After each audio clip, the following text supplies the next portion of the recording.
Sì,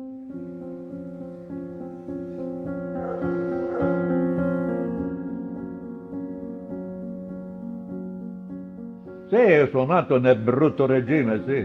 È iniziato nel 22, io sono nato nel 26. Sono arrivato fino avanguardista, perché c'erano i figli della lupa, i balilla, i giovani non so che cosa, poi c'è avanguardista. Io sono arrivato fino al grado di avanguardista, poi per fortuna è finita.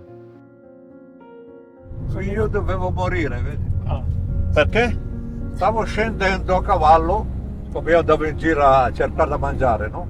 Incontro due signore di Carpasio, mi fa: ragazzo, ci sono due tedeschi vestiti da partigiani che stanno venendo su. Se io non trovo quelle donne, vado, loro senz'altro mi avrebbero freddato, eh.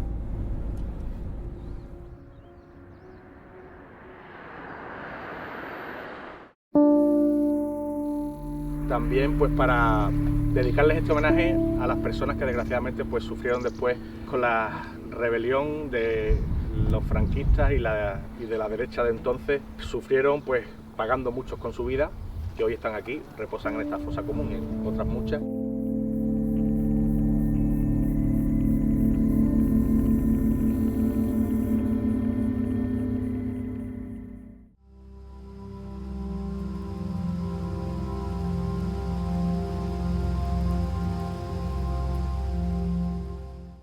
Purtroppo i testimoni diretti di quel periodo sono sempre meno, ma ho avuto la fortuna di incontrare, grazie a degli amici, Fernanda. Questo è il suo nome di battaglia, uno dei pochi partigiani rimasti, un vero e proprio mito. Allora io con due amici siamo andati un pomeriggio, un sabato pomeriggio, siamo andati al cinema a Sanremo al Centrale. Quando siamo usciti c'erano due fascisti e un tedesco che chiedevano i documenti. In quell'epoca la maggiore età era 21 anni, noi ne avevamo 18. Ci ho detto: ma io non abbiamo documenti, non siamo tenuti ad avere i documenti. Si mette là. Ci ha racimolato 10 o 12 ragazzi, poi ci hanno caricato su un furgone e ci hanno portato su in una casa alla strada che va a San Bartolomeo, sempre a Sanremo. Lì ci hanno fatto il terzo grado. Chi sei, chi non sei, tuo papà, tua mamma, una cosa e l'altro. Alla fine io ci dico: ma scusi, ero un tenente, dico: ma noi non abbiamo l'età per servire la patria. Ma quando un ragazzo ha l'altezza sufficiente che mettendo il fucile in spalla non tocca per terra, deve servire la patria. Adesso i casi sono due: o andate in Germania a lavorare o andate a servire la patria. Andiamo a servire la patria, andiamo in Germania.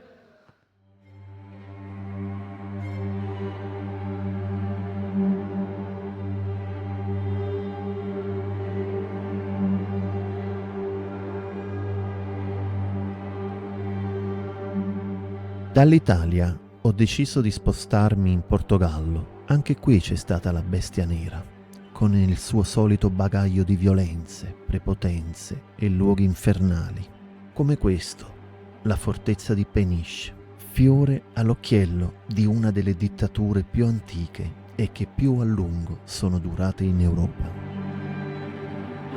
Qui incontrai per la prima volta José Pedro Soares. Lui, il carcere di massima sicurezza di Peniche per prigionieri politici, lo ha conosciuto bene, perché ci fu rinchiuso da giovanissimo, condannato essenzialmente per non aver fatto nulla, solo per pensare in modo diverso dal regime dittatoriale dell'Estado Novo, fondato da Salazar nel lontano 1933. Subito mi apparve evidente il suo grande carisma, una persona minuta, gentile ed affabile, ma non deve confondervi.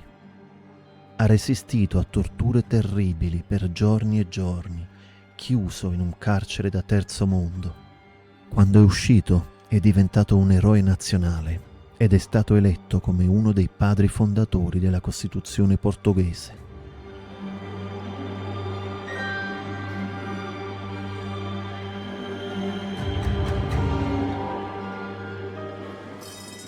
Então, eu sou o José Pedro Soares, como me tratam os meus amigos, é o meu nome. Eu sou aqui da região próxima de Lisboa, de Vila Franca de Xira.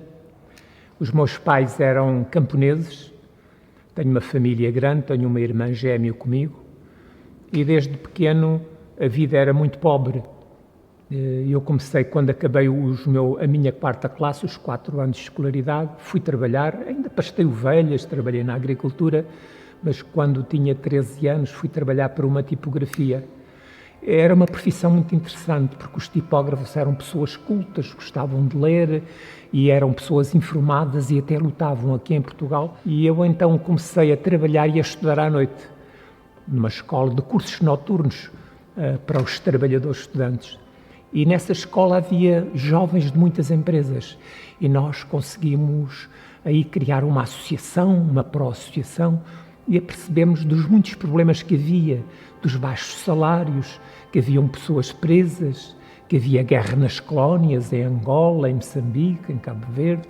Nós, nesse período, os jovens procurávamos criar bibliotecas nas coletividades, na escola à noite trocávamos impressões uns com os outros, fazíamos documentos clandestinos que depois colávamos nas paredes ou distribuíamos durante a noite por baixo das portas. E houve também na altura, já neste meu período de jovem, um fator importante foi existir em Portugal um conjunto de cantautores, um conjunto de cantores, entre os quais José Afonso, Adriano Correia de Oliveira e muitos outros que cantavam cantigas muito importantes que eram combativas, eram denunciadoras da situação que se vivia. Venho da terra assombrada do ventre da minha mãe. Não pretendo roubar nada nem fazer mal a ninguém. Só quero o que vier de vida por me trazerem aqui. Eu nem sequer fui ouvido, não há tudo que nasci. Trago boca para comer e olhos para desejar. Ho appena parlato di lui, adesso dei signori della Lituania. Gabriela, qui in gamba, Eh? appena giovane. Lei è una giovane. Sì, ma te l'hai una figlia, non sapevo. Non c'è una figlia, eh? O Fernanda. Non è canaggia per sogno, ma... E sue menezze che no, devi andare col pastore. Se non che una mattina dicono adesso vi porteremo a Sanremo. Ah no, andremo a Nizza. Ma dico, beh, quando arriviamo a Sanremo, il tempo di andare in bagno lo troverò, eh. Il mio scopo era di scappare, non volevo servire la Repubblichetta. E siccome c'era un piccolo apparecchio che girava sempre, lo chiamavamo Pippo, e guardava se c'erano dei movimenti di camion, di truppa, e poi li mitragliavano. E io quella mattina ero di guardia sul camion così, per vedere se si vedeva sto Pippo. Guardo giù a destra, c'era una freccia, Roma. Allora ho dato il calcio, oh siamo a Roma, che Nizza. E ci hanno mandato a Nettuno, dove avevano sbarcato gli americani. Vivevamo in un baraccone di lamiera. La mattina ci svegliano, prima, seconda, terza squadra, dovete andare a prendere quell'autoblinda. C'era un'autoblinda ferma su un costone. Partiamo, io, la prima squadra sopra, la seconda squadra sulla strada e la terza sottostrada. Io ero sulla strada, parte più pericolosa. E camminiamo, ordine sparso. A un certo punto l'autoblinda ha cominciato a sparare. Tu. I miei amici davanti a me sono caduti tutti. Io sono stato ferito, mi hanno bucato l'elmetto e mi hanno proprio sfiorato la testa. Qui c'era un'arma che ci avevo dato io. Tutte lei dà una macchina fotografica. Tutti che lei dà una macchina fotografica. Devo dare una pistola. Questa qua l'ha data lui, vedi, l'ha donata E fa cadere una tamburo. Tamburo alle 10.04 dei carabinieri. Questa pistola? Questa qua è una 10.04, sì. E l'ha data lui, no? Non lo so, così dice lui. Io ho dato una pistola, allora è quella lì, Tamburo. Al tamburo che solo sta lì. Eccolo lì. Eccola lì la famosa foto.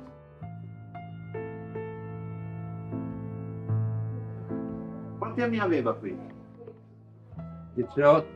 18 anni su. Dunque è finita la guerra nel 45, 25 aprile, il 27 ho compiuto 19 anni.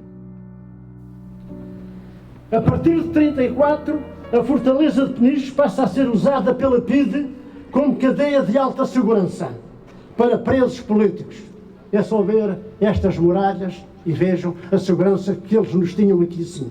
Em abril de 1937 é extinto o Comando Militar Especial de Peniche e criado o Depósito de Presos de Peniche, diretamente sob as ordens da PIDE.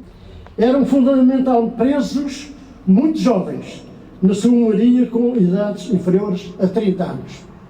Olhem para mim e tirem-me 50 anos, foi precisamente há 50 anos que eu aqui estive. Portanto, éramos mesmo jovenzinhos que aqui estávamos.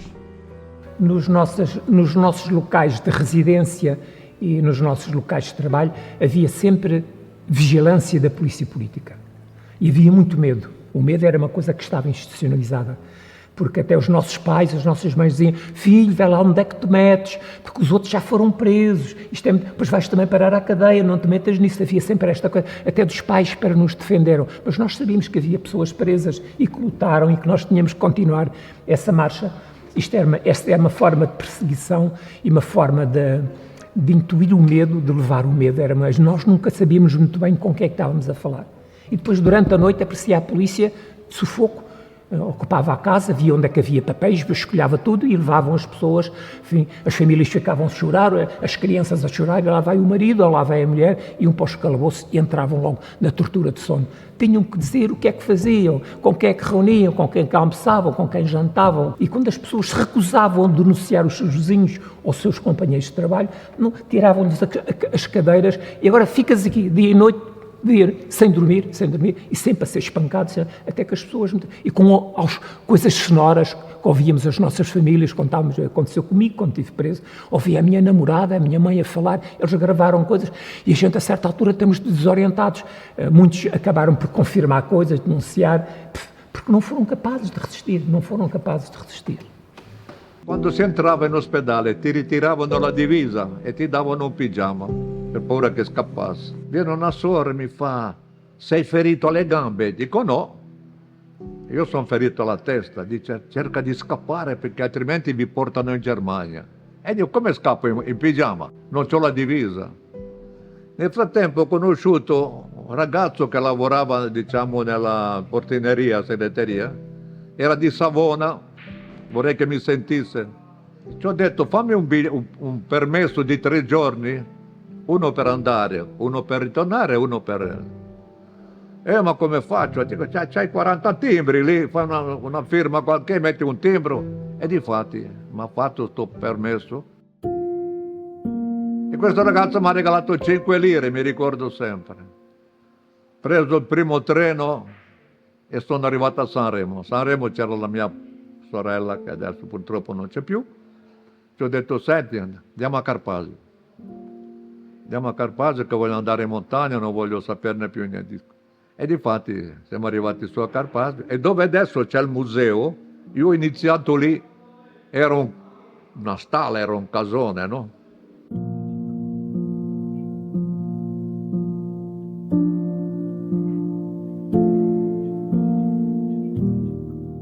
Italia, la nostra politica ha determinato negli elementi semiti quella che si poteva chiamare una corsa vera e propria all'arrembaggio.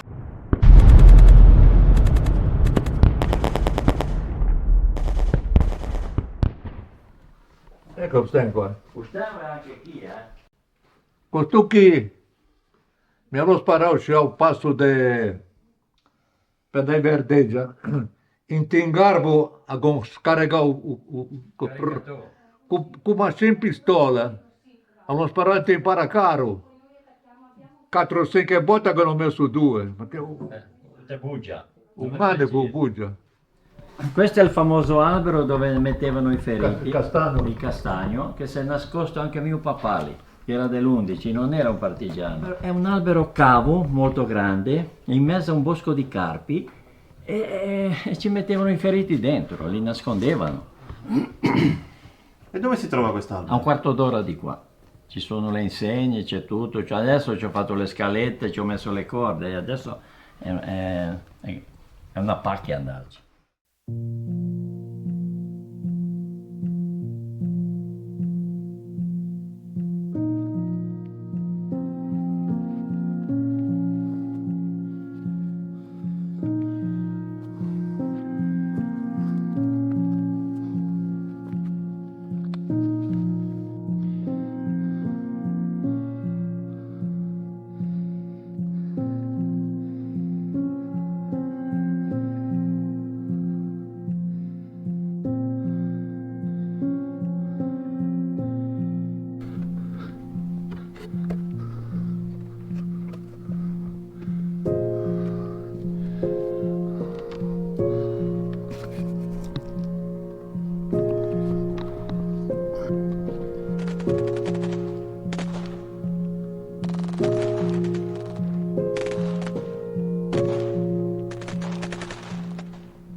Il momento più difficile è stato quando c'è stata una battaglia, l'hanno chiamata la battaglia di Badalucco, in cui i partigiani hanno attaccato un convoglio di nazifascisti che risalivano la valle, erano partiti da Taggia, e la località, si vede ancora adesso a Badalucco, è di fronte al ristorante Camea. C'era un vecchio mulino. Allora i partigiani dalle montagne intorno hanno attaccato questo convoglio. I nazifascisti si sono asserragliati nel mulino e c'è stata proprio una battaglia. I partigiani sono riusciti a cerchiare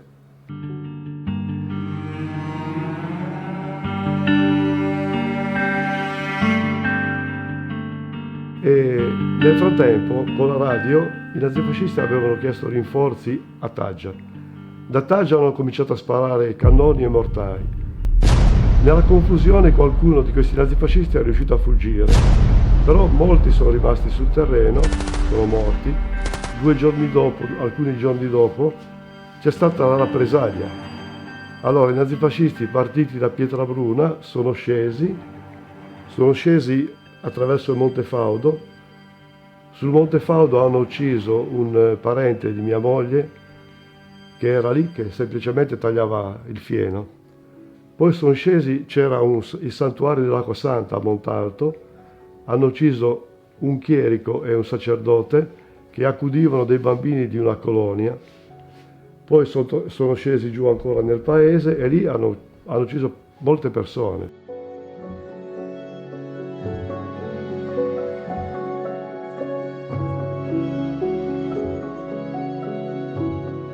Per rappresaglia chiunque civile vedessero veniva fatto fuori. E questo è stato il giorno, è il 17 agosto, se vogliamo proprio ricordare la data di questo giorno.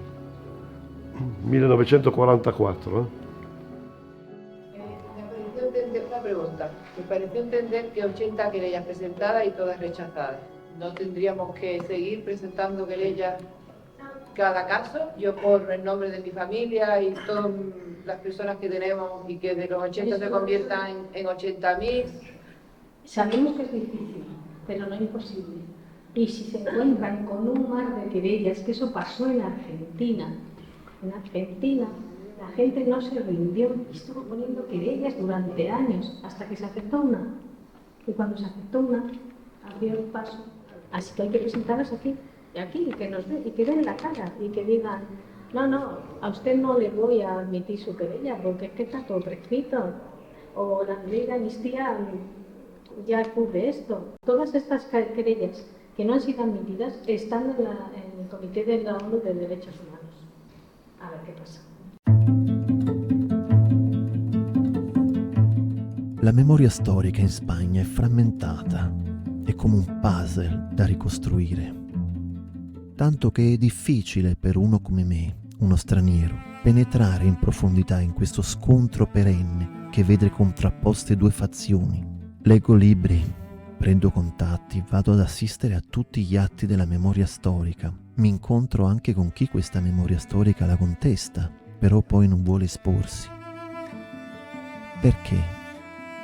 Cosa mi sta sfuggendo? Ci sono dei motivi profondi che non riesco a vedere. C'era come un muro. Convinsi mia suocera a farsi intervistare. Paquita. Non è stato facile. La ferita che porta dentro per quello che ha dovuto patire la sua famiglia durante la guerra civile è ancora troppo profonda. Mi madre y mi padre eran de Paterna, mi familia era de Paterna toda, pero después, cuando yo tenía 8 años, nos vinimos a Escacena aquí a vivir y estamos aquí desde entonces. Mi abuelo, vivía mi abuela, pobrecita, mi mamá, como le decíamos, mi abuela Manuela, y mi abuelo lo mataron, y a mi tío José, y mi tío Antonio se fue a Francia y allí se murió, él no vino más. Cuando empezó la guerra, en el 36, en agosto del 36. Eu, a certa altura, fui para a tropa, era militar, e ao fim de 2 meses de estar na tropa, fui preso.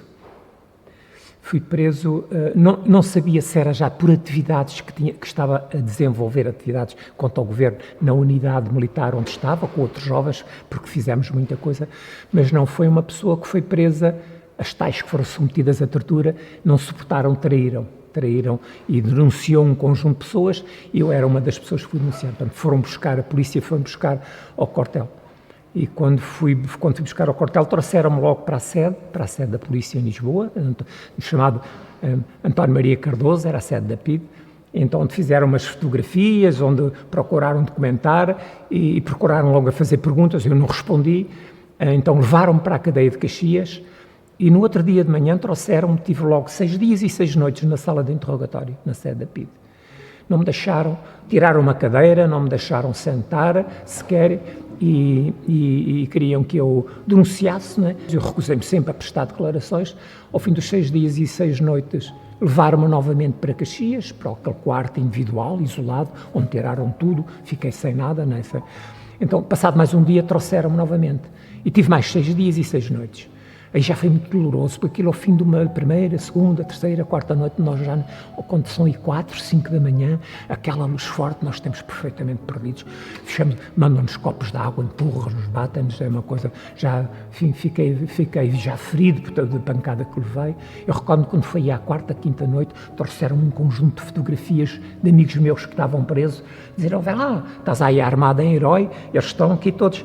Eu conheci-os, disse, não conheço ninguém. Non conosco ninguém. Quando noi di notte montavamo di guardia, eravamo 2 sempre 2 insieme, sempre gli stessi. E io dovevo montare di guardia davanti alla chiesa di Villa San Pietro, se non che il mio amico, compagno, non stava bene. Allora il comandante fa bene, allora va Spada con Ariete. Spada era un uomo di 22 anni, e Ariete era un ragazzino di 17-18 come ero io. C'era un signore, una spia, che veniva spesso nel nostro accampamento, ci portava i fichi, ci portava le castagne, ci portava questo, ci portava quest'altro. Ma il suo scopo era un altro, era quello di vedere come eravamo messi, cosa facevamo.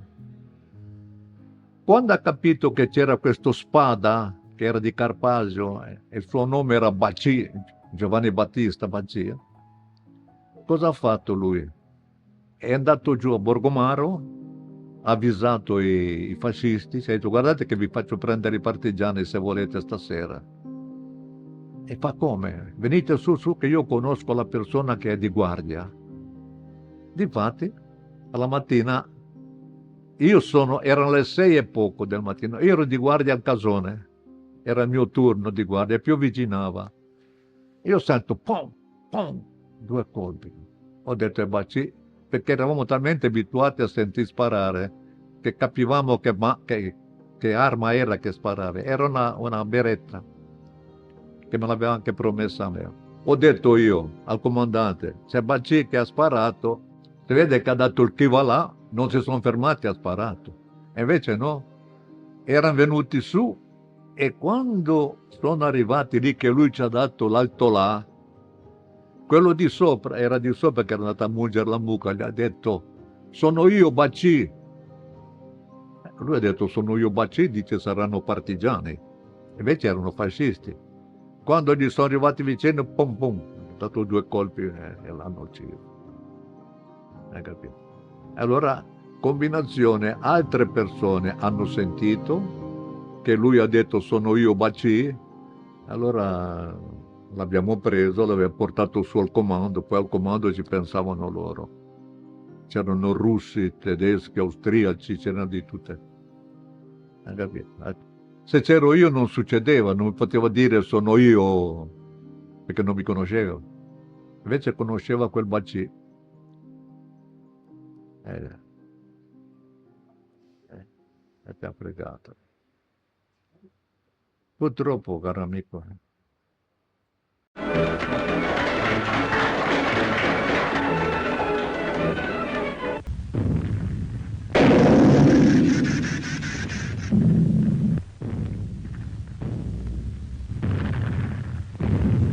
Corto, 2 metros a la derecha. ¡Fuego!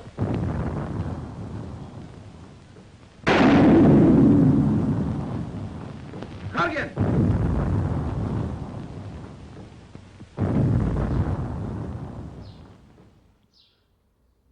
Pues yo no sé, yo eso no lo sé. Yo sé que mi tío, vamos, mi abuelo, creo yo que no se metía, porque decían la gente, ya tuve tan bueno que no se metía en nada, que no.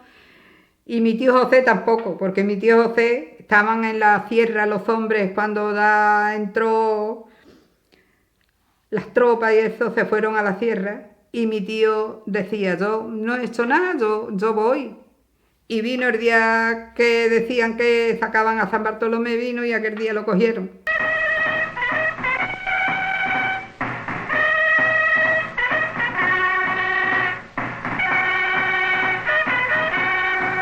La fosa común, por así decirlo, donde fue el fusilamiento, fue lo que es el muro de fuera del cementerio, y una vez que se han sacado, las zonas común donde están los restos es aquí en estos céspedes. Lo que sí hay un monumento que está en la parte de allí detrás, que es donde es el monumento a los caídos en el año del 36 al 39, y el Ayuntamiento de Huelva le hizo aquel monumento que es donde normalmente hacemos el acto hoy, día 14, Día de la República.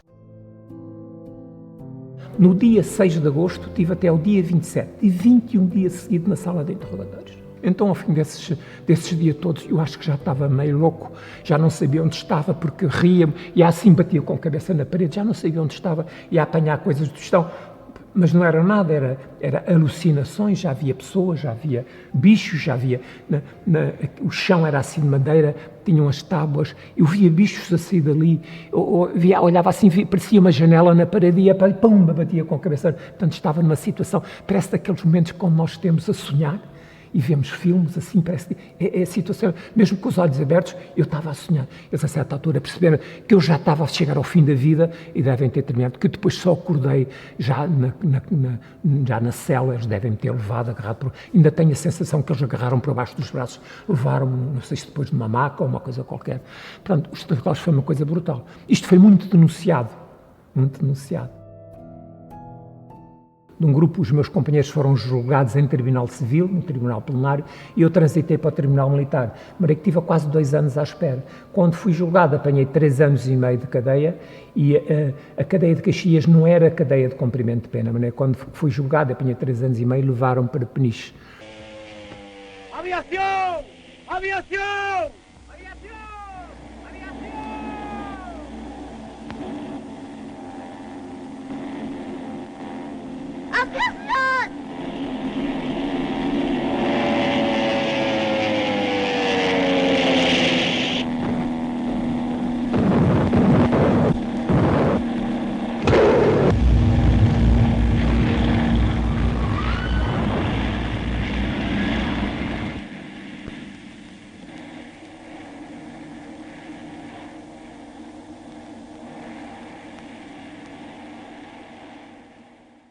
Después mi tío Antonio sí estaba metido, era del sindicato, yo no sé de los que había, pero mi tío Antonio se fue a la sierra como se fueron los hombres. Y ya cuando se enteró de que mi abuelo y a mi tío José lo habían matado, se lo dijeron, venía un día de Sevilla en el tren, y se lo dijeron. Y entonces no llegó al pueblo, se fue a la sierra donde estaban los hombres allí, y de allí se pasó a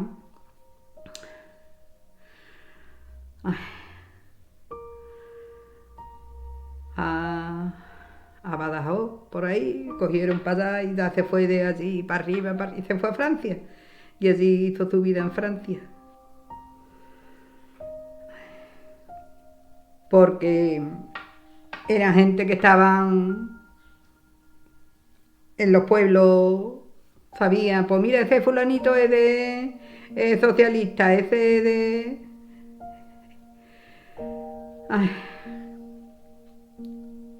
¿Y tu abuela qué le decía cuando lo veía? Le decía criminal, asesino, le escupía. Y él iba al cuartel y a ella la llamaban, señora, que dice que usted, dice, sí, porque es un asesino, porque... Y le decían a él, pues usted cuando ve a esta mujer, se va por otro lado.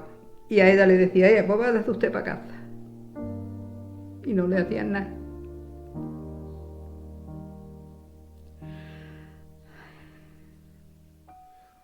¿Y los cuerpos nunca más han encontrado todavía, no? No. Los cuerpos no, dicen que estaban en Huelva, por fuera del cementerio, se oía decir, pero no se ha sabido nada de los dos.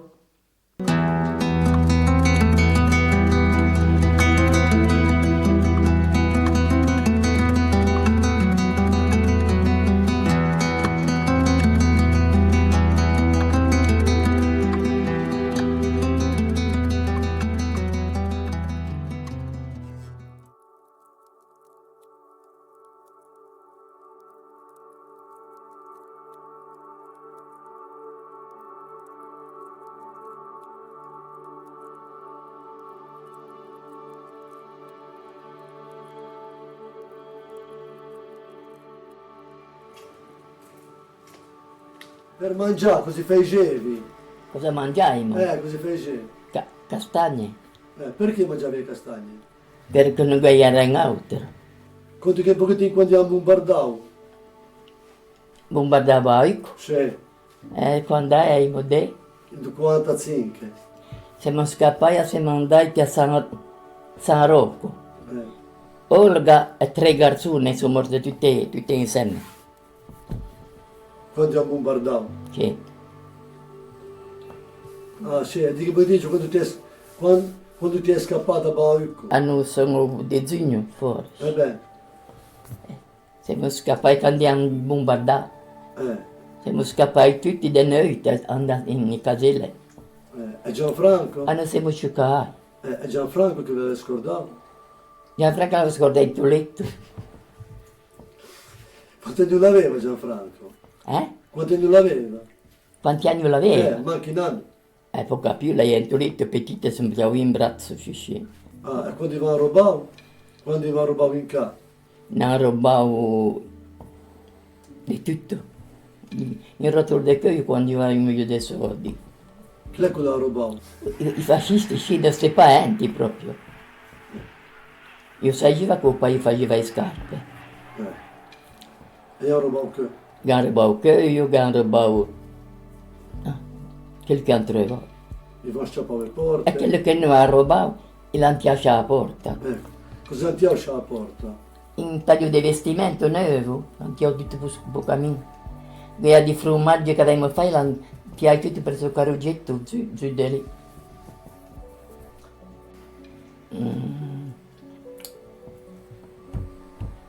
Quindi Castello lasciò, come si chiama? Un bersagliere? Frai Bersilio. Cosa la fai tu? Faceva la spiaggia, avesse veniva i tedeschi e poi magari lo diceva. L'hanno visto, l'hanno pigliato, l'hanno legato a quello pallo lì e in posetto che l'hanno ammazzato.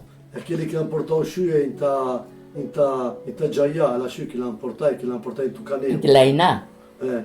Lasciò che l'hanno portato 1, 2, 3, Manzollo, Cicciapumin e un altro, 3 seguri. O prima l'hanno messo dai carabinieri, quando ho tante di quelle botte ne dicevano che l'ha fatti ammazzare dai botte. Poi sono andati in Telaina e l'hanno ammazzato lasciò. In Telaina dove? Dopo la Madonna degli Angeli, della Dagiaia, poi ad Anzialonga.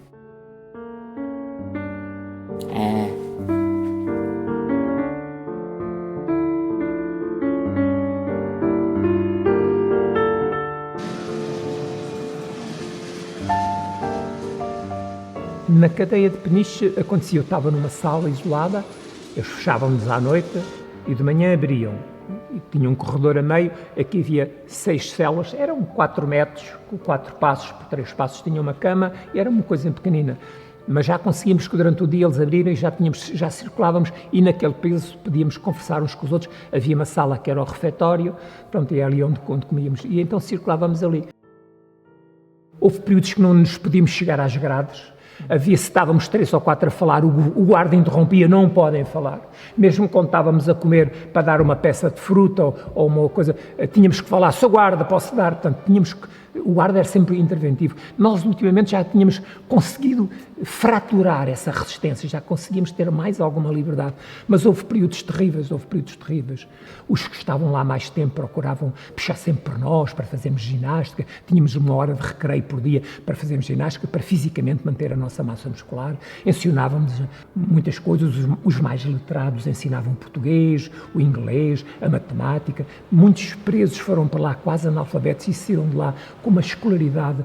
Os presos tinham o cuidado de se cultivar, de serem cidadãos informados quando saíssem da cadeia, para continuar ainda melhor, mais bem preparados a esse combate contra o fascismo. Portanto, a cadeia tem esses aspectos duríssimos da vida interna, do regulamento, da alimentação muito má, do silêncio, que só se havia durante a noite os passos do guarda no corredor, as portas, trom, trom, trom. O vento, em Peniche era muito vento, eram sítios junto ao mar, era os gritos das gaivotas, e as taraneiras, as tarneiras da pesca que vinham, e quando vinham as tarneiras traziam muito peixe, as gaivotas todas, era riada, víamos aquilo, as paredes eram muito fortes da fortaleza, eram paredes altas, e só víamos o céu porque não víamos mais nada, não tínhamos acesso a mais nada, aquilo eram muitas portas, não havia, houve tempos em que houve fugas de lá, mas agora aqueles blocos prisionais já estavam tão adaptados que eram tantas portas até chegar à rua que era impossível fugir, não é?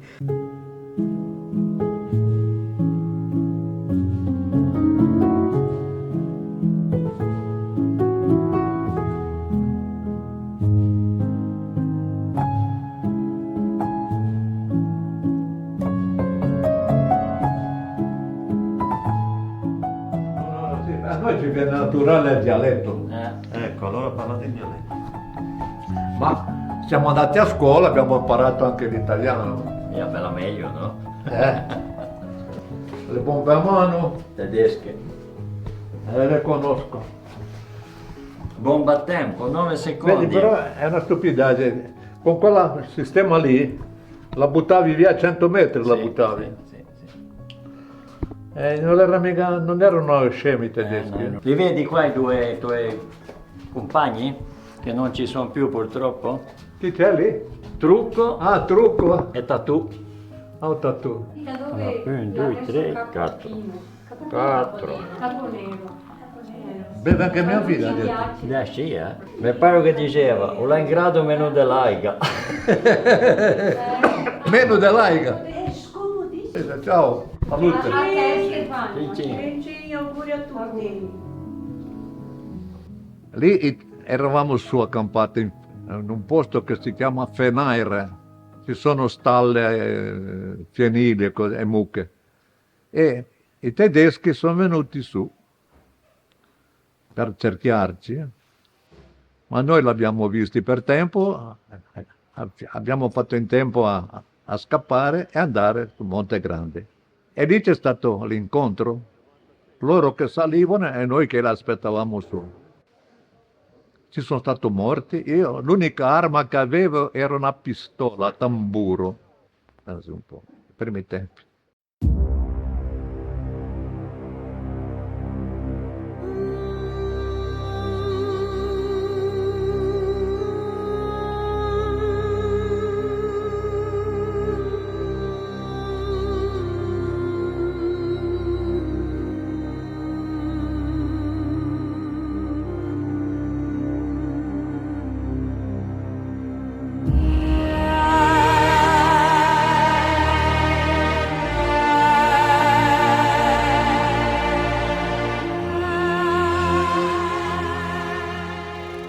Poi, quello del 25 aprile di notte.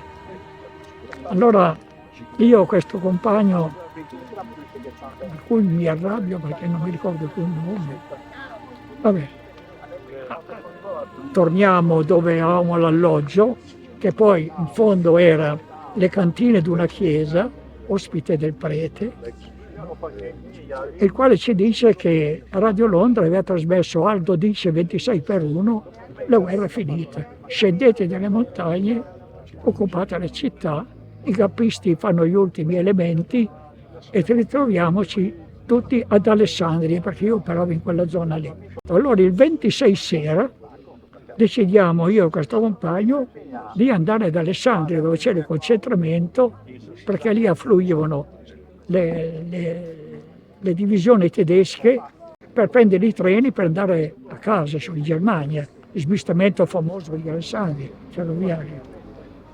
E dobbiamo attraversare il Trebbia, un torrente, mezzo fiume, però era un periodo di stasi, non c'era molta acqua, poca insomma. Saliamo di notte, alle 2 di notte, perché i ponti che attraversavano erano ancora vigilati dai fascisti, che non avevano smesso le armi. Arriviamo sulla prima sponda, dove c'è il livello poi del torrente, poi l'altro livello. Qui ci accorgiamo che ci sono delle macchie nere dall'altra parte, distanziate dalle altre, e abbiamo valutato che fossero i fascisti in agguato. E stiamo lì un quarto d'ora, cucciati. Ogni tanto guardavamo, ste macchie sempre nere, ma roba da mappa. Noi dovevamo andare via, A un certo punto il compagno mi fa, senti, facciamo una cosa. Ci alziamo, passiamo di brutto, raffichiamo, vediamo cosa fanno quegli altri. Vabbè, ci alziamo in piedi, urliamo, raffico e c'è bomba a mano. Siamo arrivati dall'altra parte. Erano ceppi d'albero tagliati alla base, che col buio della notte sembravano l'ultima avventura da partigiano. Parla Londra. Trasmettiamo alcuni messaggi speciali. Felice non è felice. È cessata la pioggia. La mia barba è bionda. La mucca non dà latte. Il pappagallo è rosso. Esta é a minha cara. É o dia em que fui preso. Tinha 21 anos. A polícia política tirava esta fotografia de cara, uma de cada lado. Depois é a descrição ainda à mão do dia da prisão, quando fui julgado, quando fui para Peniche, e depois da data. Só não tem a data em que fui solto, porque isto ocorreu com a Revolução e nesta altura terminou a polícia política, já não conseguiram descrever mais. Isto são os nossos registros históricos que estão hoje num arquivo nacional chamado Torre do Tombo. Isto foi quando eu era militar, fui preso, era um jovem militar. Depois, a certa altura, isto também já é uma iniciativa de um comício da União da Juventude Comunista. Estou a falar no Palácio dos Desportos em Lisboa, é um salão com muita gente em Lisboa. Eu era dirigente do Movimento da Juventude e estou aqui com uma seta a fazer um discurso, naturalmente escrito, não é? Com a tribuna. Não é? E depois aqui é uma outra, esta é o meu cartão como membro da Assembleia Constituinte. Fui deputado, diz Assembleia Constituinte, para a Constituição, as primeiras eleições realizadas após o 25 de abril, eleições livres, as primeiras eleições livres em Portugal, fui eleito como deputado. Foi uma grande honra para mim porque participei na elaboração de toda a Constituição e depois na sua aprovação final. Foi muito importante, é um documento extraordinário da nossa Constituição, Constituição do 25 de abril da Revolução Portuguesa. Eravamo accampati una volta in un castagneto a Villa San Pietro e vicino a noi c'era un deposito di armi dei fascisti. Ogni tanto andavamo a stuzzicarli, no? Allora loro, per paura che li facessimo fuori, hanno fatto saltare questo deposito di armi. Abbiamo trovato molta munizione e c'erano 5 cani, uno più magro dell'altro. E io mi sono innamorato di uno, l'ho preso questo cane. Il comandante mi fa, ma dove vai con quel cane? Me lo porto con me. E cosa ci dai da mangiare? Quel po' che mangio io lo divido con lui. Si vede che questo cane capiva il sacrificio che io facevo e mi è sempre stato fedele e mi ha salvato la vita 3 volte. Quando io stavo andando in giro in questi paesi, in queste località per cercare da mangiare, il cane camminava sempre davanti a me, 30 o 40 metri. Quando sentiva puzza di tedeschi o di fascisti, oppure li vedeva, lui veniva di corsa da me e mi bloccava, mi saltava addosso, così come dire, fermati. E difatti 3 volte mi ha salvato la vita. Quando siamo scesi il 25 aprile, siamo scesi a Imperia, era festa, era finita la guerra, allora spari, autoparlanti, una cosa all'altra, questo cane si è spaventato e l'ho perso. L'ho cercato un po', non l'ho trovato, 2 o 3 giorni. Poi sono andato a Sanremo io, perché a Sanremo, dopo che arrivato a Sanremo, ho cercato lavoro, ho trovato lavoro e lavoravo in albergo come cameriere. E spesse volte dormivo in questo albergo. Il cane da Imperia è venuto a Sanremo. È arrivato io abitavo con una zia, e la conosceva perché veniva su a portarci medicine, a portare qualcosa, questa signora. Ha aperto la porta, lui è entrato di corsa, è andato in camera dove dormivo io, che aveva una specie di divisa, l'ultimo vestito che ho indossato, no? È rimasto lì 2 giorni, senza mangiare, senza niente. Visto che io non arrivavo, se ne andava. Beh, ci crede che io ho pianto? Non l'ho mai più visto quel cane. Per me quel cane lì è ritornato in montagna. Ma venire da Imperia a trovarmi a Sanremo, si chiamava Tom.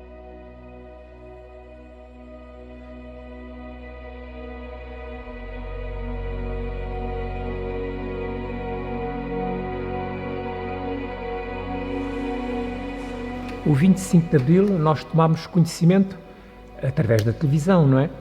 Que havia um levantamento militar e procurámos logo falar com o diretor da cadeia, que não estava, os guardas estavam todos muito atrapalhados, mas até que chegaram os militares e nos disseram para ter calma, que estavam a tratar para que nós pudéssemos ser libertados.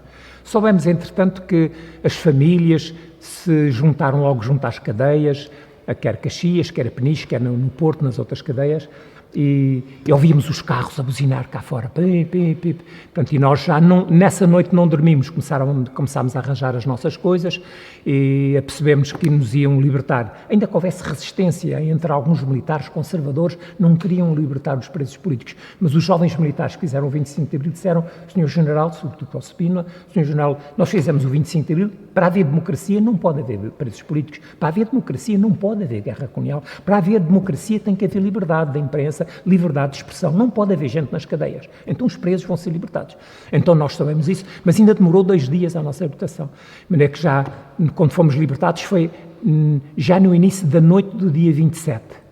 E quando saímos era uma multidão enorme, fizeram um corredor ali onde passávamos e toda a gente gritava e aplaudia. Eu sei que faziam-nos muitas perguntas. Então, José Pedro, como vai ser agora? A guerra vai terminar? O fascismo vai terminar? Vai haver mesmo liberdade? O que é que vai acontecer? O que é que vamos... Nós nem sabíamos responder. Sabíamos que isso era uma construção coletiva. O sorriso era constante nas caras, mas havia muitas faces em que as lágrimas corriam. Havia também choro de alegria, porque aquela data foi uma data pela qual gerações seguidas lutaram. Houve muitas vidas sacrificadas, muita gente que morreu, muita gente que passou fome, muita gente que viveu clandestinamente, muita gente que fez sacrifícios imensos, tantas jornadas de luta, tantas noites sem dormir, tantas paredes pintadas, tantas greves, tantos movimentos, tanta gente que teve que fugir a fronteira e para o estrangeiro, tantos jovens foram para a guerra e no quadro da guerra fazer a luta contra a guerra. Portanto, isto foi como respirar, foi um dia, como diz a Sofia, foi um dia inovidável. É uma revolução ainda insuficientemente estudada, insuficientemente descrita, foi talvez o acontecimento na Europa do último 100 anos, tirando a Revolução Russa, foi o maior acontecimento, foi extraordinário. Erguer a voz e cantar a força de quem é novo, viver sempre a esperar, fraqueza de quem é povo. Vives em casa de tábuas, à espera de um novo dia, enquanto a terra engole a tua antiga alegria. Canta, canta, amigo, canta, vem cantar a nossa canção. Tu sozinho não és nada, juntos temos o mundo na mão. Canta, canta, amigo, canta, vem cantar a nossa canção. Tu sozinho não és nada, juntos temos o mundo na mão. O teu corpo é um barco que não tem leme nem velas, a tua vida é uma casa sem portas e sem janelas.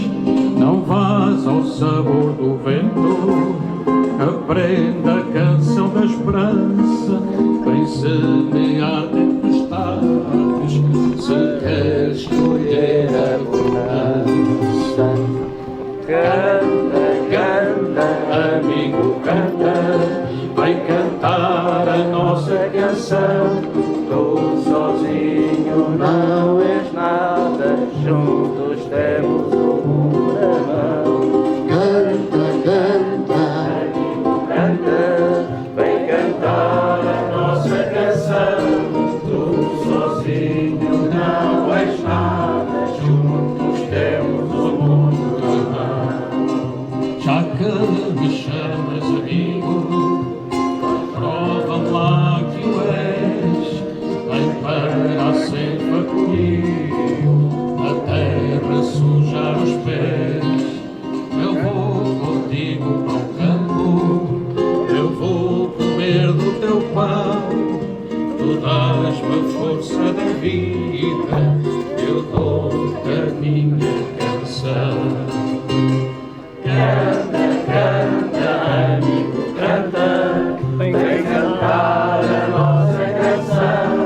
Tu sozinho não és nada, juntos temos. Mais alto, é só vir lá fora. Canta, amigo, canta, vem cantar a nossa canção. Tu sozinho não és nada, juntos temos o mundo na mão. Canta, canta, amigo, canta, vem cantar a nossa canção. Tu sozinho não és nada, juntos temos o mundo na mão.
Fu in questa piazza, dedicata al grande scrittore Umberto Eco, che vidi per l'ultima volta il partigiano Fernanda. Dove eravamo rimasti? Che si ricorda? Vedo la lanterna a cavola giumà. Rivedo righi e ho messo a strenze che vedo la lanterna a cavola giumà. E penso a lui mi vedo mai, vedo me monti a ciassa d'annunziare, rivedo righi e messa a strenze che vedo la lanterna a cavola giumà. Rivedo a sveglio zena illumina, vedo lanterna e sento franze umane, e all'uomo mi penso ancora di ritornare, a posa io se dove mi amaduna. È tutta lì. E senza tante cose le partiu, e se non ga formò, torna se uniu.